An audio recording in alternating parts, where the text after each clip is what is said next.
எல்லாருக்கும் வணக்கம். இப்போ நான் ஒரு குட்டி கதை சொல்ல போகிறேன். ஒரு நகரத்தில் வந்து ஒரு கம்பெனி இருக்குது. அந்த கம்பெனி வந்து ஆள் எடுக்கிற பணியாக நடந்துகிட்ருக்கு. அப்போ வீரன் வந்து நடுங்கிட்டு பயந்துட்டு உட்காந்துட்ருக்கான். இன்டர்வியூ ரூமுக்கு வெளியே வந்து வெயிட் பண்ணிகிட்டு இருக்கான்.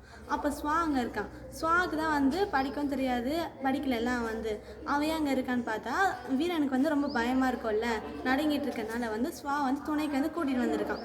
அப்போ வந்து இப்போ புலவை ஸ்டார்ட் பண்ணுறான் வீரன் ஸ்வா கிட்ட. ஸ்வா நான் எனக்கு எப்படியா அந்த வேலை கிடச்சிடணும். எனக்கு இருக்கிறதோ 3 தங்கச்சிங்க, அவங்களுடைய கரை சேர்த்துணும். எங்கள் அம்மா அப்பா படிக்கவும் இல்லை, ரொம்ப ஏழைங்க. நான் ஒருத்தன் மட்டும் தான் வீட்டில் சம்பாதிக்கிறேன் அப்படின்னு சொல்லி புலம்பிகிட்டே இருக்கான். ஸ்வா எல்லாம் கேட்டுட்டு ஒரு கண்டிஷன் சொல்கிறான். அண்ணா, நீங்கள் வந்து அந்த ஆரக்கால் விதியை வந்து கடைப்பிடிங்க. ஆரக்கால் வந்து கடைப்பிடிங்க. ஏன் இப்படி புலம்பிகிட்டு இருக்கீங்க அப்படின்னு சொல்லி பணிவாக வந்து கண்டிக்க ஸ்டார்ட் பண்ணுறான். அதுக்கப்புறம் வந்து வீரன் வந்து அவனை வந்து கூர்ந்து கவனிக்க ஸ்டார்ட் பண்ணான். அவனுக்கு வந்து அப்போ என்ன தேவையாக இருந்ததுன்னா அவனால் பொறுத்து அமைதியாக வந்து யோசிக்கணும்.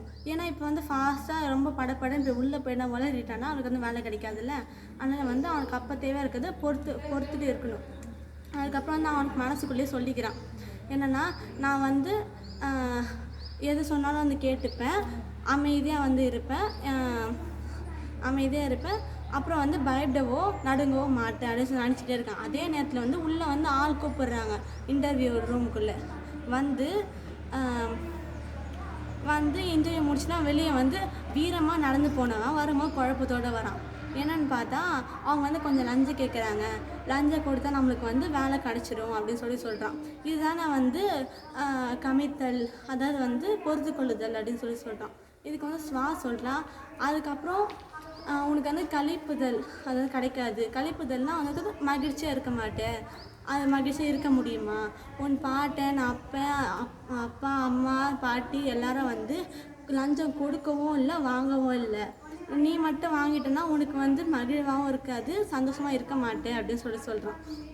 அதுக்கப்புறம் வந்து நான் அந்த 4வது விதியா, சரி இரு, நீ வெயிட் பண்ணு, நான் உள்ளே திரும்ப போயிட்டு வரேன் அப்படின்னு சொல்கிறான். போயிட்டு வந்து நம்மளுக்கு இந்த வேலை வேணாம், நம்ம வந்து வேறு இடத்துல வேலை தேடிக்கலான்னு சொல்லி கிளம்பும்போது ஒருத்தர் வந்து அவனை வந்து திரும்ப உள்ளே கூப்பிட்டு போகிறாரு. உள்ளே போய் பார்த்தா அவனுக்கு வந்து வேலை இருக்குது, நீங்கள் சேர்ந்துக்கோங்கன்றார். இவன் வந்து கேட்குறான், ஏன் எனக்கு திடீர்னு இந்த வேலை தரீங்கன்னு கேட்கும்போது, நான் வந்து நீயும் வந்து பேச நான் பார்த்தேன், சிசிடிவி கேமரா வந்து நீங்கள் என்ன பேசுங்க, நான் வந்து கம்ப்யூட்டரில் பார்த்தேன், உனக்கு வேலை தரேன்னு தோணுச்சு, அதனால தான் உனக்கு வேலை கொடுத்தேன் அப்படின்னு சொல்கிறாரு. அந்த ஸ்வாஸ் சொன்ன ஆரக்கால் விதியை வந்து அந்த கம்பெனி ஃபுல்லாக வந்து அவன் வந்து ஒட்டி வைக்கிறான். அது நான் வந்து ஆரக்கால் சொன்னேன்ல, அது வந்து இப்போ நான் சொல்கிறேன். என்னென்னா, கவனித்தல் முழுமையாக, கட்டுப்படுதல் வந்து சுய ஒழுங்கு, கமித்தல்னால் பொறுத்து கொள்ளுதல், கழிப்புதல்னால் மிக மகிழ்வு, கர்ம புரிதல் வந்து பலன் கருத பணி, கருவுறுதல் வந்து பரிணமித்தல். நன்றி.